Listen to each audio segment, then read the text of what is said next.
Donc voilà, chaque année, le FIFO a tendance à un peu pousser les limites du possible pour la Maison de la Culture, et cette édition ne faillira pas à la réputation de notre organisation.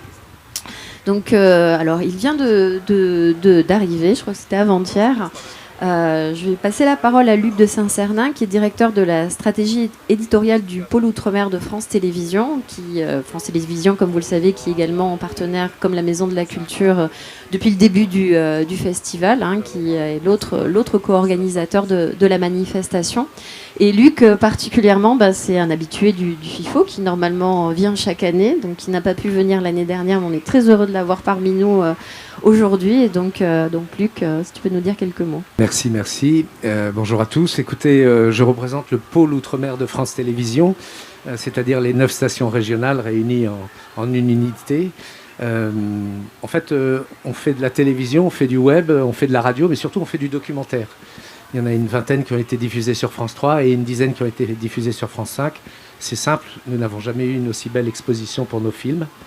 Et voilà, ça c'est pour le côté professionnel. À titre personnel, je suis vraiment ravi de venir. Bon, là, cette année, c'est un peu particulier parce qu'on est plus accueillis par des infirmières en blouse que par des danseuses.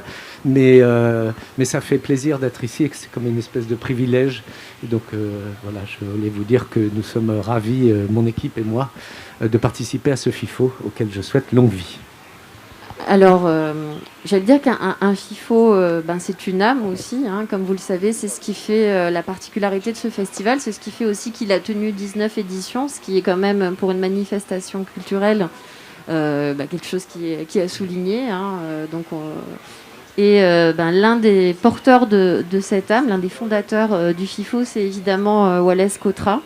Alors vous imaginez bien à quel point nous étions tous hier extrêmement heureux de le retrouver, parce que nous a beaucoup manqué l'année dernière, et donc c'est avec un grand plaisir qu'on va passer la parole à Wallace Cotra, fondateur de ce beau festival. Le FIFO, c'est la présentation de ces films, c'est tous ces gens qui regardent, c'est le public des jeunes, c'est beaucoup de public, mais c'est aussi depuis le début cette volonté de réfléchir sur comment on travaille sur notre regard sur nos pays. Et pour ça, on s'est dit qu'il faut aussi que parallèlement à la présentation des images, il faut que les responsables des télévisions de la zone échangent. Pour dire, parce que c'est pas parce qu'on est petit qu'on ne peut pas avoir de stratégie. Au contraire, il faut encore plus réfléchir. Et depuis le début, il y a ce colloque des télévisions. Cette année, donc c'est Marie, si vous avez qui se charge particulièrement, mais il y a une trentaine de responsables des télévisions qui vont se rencontrer, certains en présentiel, d'autres dans leur pays, mais réfléchir ensemble sur ces données de ces derniers temps, finalement. C'est-à-dire d'abord, comment le Covid a transformé nos pays. Le fait que tout d'un coup, on est devenus des îles, redevenus des îles. Et à l'intérieur de nos îles, des individus alors qu'on était des collectifs. Et comment les médias, une stratégie des médias à l'intérieur de ça. Ça, c'est la première chose. Et la deuxième chose, comment on tire parti de l'évolution des médias, le numérique, on a parlé de la radio, la télé, pour être utile à notre pays. Et là, on voit une résurgence de la radio très importante, on va en parler, comment la radio et la télé, comment le numérique, etc. Donc c'est cette réflexion-là qu'on va mener tout au long de ce... Et je trouve que c'est aussi important que le FIFO lui-même. C'est une partie du FIFO. Et donc, il y a une trentaine de personnes qui vont participer à une conférence introductive de Pascal Chevalier, que vous connaissez bien, qui va essayer de réfléchir sur le paysage. Qu'est-ce que c'est devenu le paysage océanien avec tout ça? Et quelle est la stratégie de chaque opérateur à l'intérieur de tout ça? Et ça va alimenter le FIFO. Mais le plus important, c'est qu'on se retrouve tous ensemble, et merci beaucoup. C'est Mareva qui a la lourde tâche cette année donc d'organiser quelque part, avec toutes les équipes du FIFO notamment, on évoquait Marie Cobbs tout à l'heure aussi, donc une double édition. Donc c'est pas un FIFO, c'est 2 FIFO qu'elle fait en même temps. Donc elle va avoir une grosse semaine, Mareva, et je tiens au nom de l'association déjà à la remercier pour le travail qu'elle a effectué. Déjà l'année dernière en relevant un gros défi, en créant un festival numérique, bravo Mareva. Et puis donc cette année en faisant les deux. Mareva, c'est à toi. Et donc, comme elle le soulignait, évidemment, je suis très, très heureuse aussi d'être là avec vous, de pouvoir vous recevoir à la maison, en fait, et pas que en numérique comme ça a été le cas l'année dernière. Et au-delà de ça, j'aimerais aussi remercier toute l'équipe qui nous aide à coordonner et à organiser ce festival. Il y a beaucoup de petites mains, vous aurez l'occasion de les découvrir, de les rencontrer durant cette semaine. Mais d'ores et déjà, je tiens à les remercier très sincèrement, parce que c'était un tour de force. Je dois aussi donc présenter les membres du jury. Ça fait quelques mois qu'on vous les annonce déjà, sans jamais vraiment vous les présenter, puisque tous n'étaient pas présents. Ces membres du jury sont arrivés ce week-end et on est vraiment très heureux de pouvoir aussi les accueillir sous le banyan. Un jury à l'image de ce festival, c'est-à-dire un jury hybride, puisque 2 représentants du jury ne seront pas présentes, elles seront en visioconférence, elles participeront au débat et au visionnage des films de leur côté. Il s'agit de Holly Pfeiffer, productrice et réalisatrice australienne, qui est très honorée de participer à ce jury et qui, j'en suis sûre, fera profiter le festival de son expérience et participera du coup au débat et au palmarès de ce festival. Il y a également Catherine Graham en Nouvelle-Zélande qui ne peut pas se joindre à nous puisque les frontières ne sont pas levées. Les lignes aériennes n'ont pas encore repris leur voyage entre Auckland et Papeete. Donc elle participera elle aussi au débat du jury en visioconférence tous les jours. Toutes les deux par contre regretteraient sincèrement aussi de ne pas pouvoir être présentes mais elles feront leur travail de jury du mieux qu'elles peuvent. On a le plaisir et le très grand plaisir en fait d'accueillir Becky Stocchetti, directrice exécutive du Festival international du film de Hawaï. Becky nous a invité le FIFO en 2019 au Festival de Hawaï et nous sommes très heureux cette année de pouvoir la recevoir à notre tour. Merci beaucoup, Becky. À ses côtés, on retrouve Tepiu Bombridge, on l'a déjà annoncé évidemment, directrice éditoriale de Polynésie la Première depuis peu. Et donc est membre de notre jury cette année. Tepiu, merci beaucoup d'avoir accepté cette lourde tâche.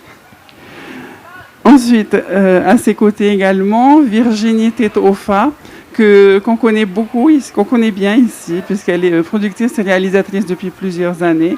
Elle a notamment réalisé le film Rurututer Diumuei, présenté en compétition du FIFO 2020.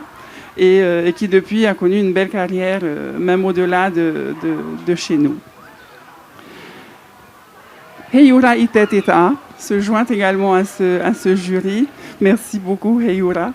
Et Virginie aussi, je ne t'ai pas remercié, mais Heiura est directrice de Speak Tahiti, Propro Tahiti.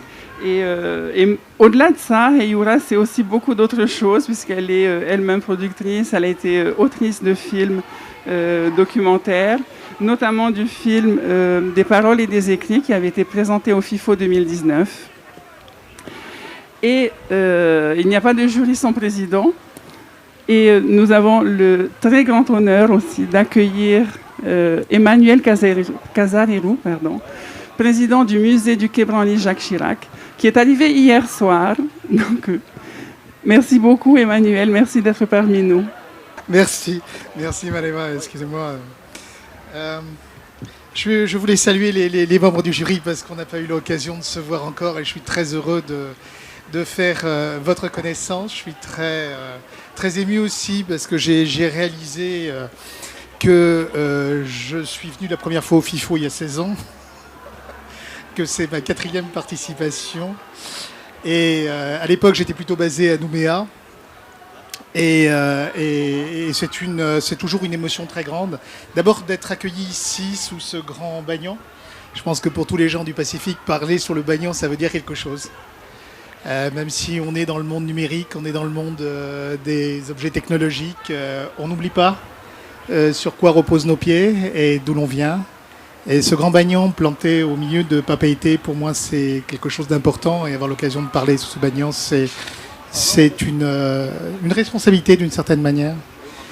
Grande satisfaction de retrouver Tahiti, de retrouver ce FIFO, qui est pour moi une occasion aussi fantastique d'ouvrir des fenêtres sur une Océanie qu'on croit connaître et qui nous surprend à chaque fois par sa diversité, par sa singularité.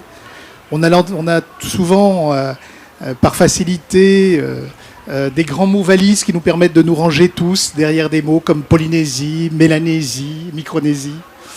Et ce FIFO nous permet de voir que derrière ces grands mots, il y a toujours des humanités particulières, des cultures singulières, une façon de vivre le monde qui fait que nous nous sentons toujours un peu chez des cousins quand on va dans une île du Pacifique. Et en même temps, à chaque fois, avec beaucoup d'humilité, nous rapprenons la langue, nous rapprenons les façons de faire. Et je pense que c'est un message important du Pacifique et la planète. On peut se sentir frère, on peut se sentir humain, on peut se sentir les uns proches des autres, même si nous ne parlons pas les mêmes langues, même si nous avons une lointaine origine commune. Nous participons malgré tout d'une même humanité qui ne fleurit vraiment que dans la diversité. Il n'y a rien de pire que d'avoir comme objectif ou d'avoir comme horizon une culture qui enlèverait progressivement les singularités de chacun, les histoires de chacun. Donc le FIFO est un moyen formidable de rentrer dans cette singularité et de mettre en valeur ce qui fait vraiment le Pacifique, c'est la diversité. Je voudrais juste dire un mot pour remercier aussi les organisateurs, parce que je sais que faire un FIFO en période de Covid, alors déjà que faire un FIFO en période normale, je suis toujours très très admiratif par l'organisation, toujours au millimètre, toujours impeccable, de la maison qui nous accueille. Et très heureux de voir son nouveau directeur. Je lui disais ce matin en plaisantant qu'il héritait d'une maison avec une charge, hein, parce que Heremwana a été en poste ici. Et pour nous, c'est vrai que c'est le centre de rassemblement. Donc un grand bravo à vous. Je sais que c'est pas facile et que vous avez dû surmonter beaucoup de choses. Et j'espère qu'on va être à la hauteur de vos ambitions, parce que là aussi, on va avoir un FIFO avec 4 personnes en présence, plus 2 personnes qui seront sur les réseaux sociaux, sur l'internet, et j'espère qu'on va arriver à créer cette forme d'égrégore, cette forme de communalité entre des gens différents, parce que c'est ce qui est intéressant dans un jury aussi, c'est de pouvoir confronter des points de vue différents et puis sortir avec une vision commune, ou disons une vision partagée si elle n'est pas forcément commune. Donc j'espère qu'on sera capable de relever ce défi. En tout cas, merci à tous. Merci Emmanuel, mais je ne doute absolument pas que vous aurez des discussions passionnantes. C'est vrai que souvent, on a tous un peu envie d'être une petite souris pour pouvoir écouter ce qui se dit dans le jury. Et je sais que nos 2 représentantes numériques, qui sont par ailleurs des habitués du FIFO, hein, qui sont venus souvent et qui le connaissent bien, prendront plaisir à échanger avec vous. Alors, avant de passer à une petite séance de questions-réponses, s'il y en a, hein, si vous voulez intervenir, poser des questions générales, je voudrais juste donc vous préciser que le FIFO donc ouvre, comme je le disais tout à l'heure, officiellement demain. Donc, on vous attend tous demain matin avant 8h, parce qu'on va ouvrir à 8h pile. Tu parlais d'organisation millimétrée, c'est important pour nous de l'être, parce que derrière, des projections vont enchaîner directement. Donc si tout le monde pouvait être là à 7h30 demain, ça évitera à Mareva et à moi d'avoir des sueurs froides, et à Yann aussi d'ailleurs. Donc voilà. Juste pour des petites questions techniques pour les festivaliers qui viennent d'arriver, si jamais vous avez des questions, des inquiétudes, je pense que l'équipe s'est déjà présentée à vous. Mais normalement, toutes les personnes qui portent un t-shirt noir avec marqué FIFO dessus sont censées pouvoir répondre à vos questions, normalement. Sauf si elles sont vraiment très originales, mais bon, voilà. Normalement, ça devrait pouvoir se faire.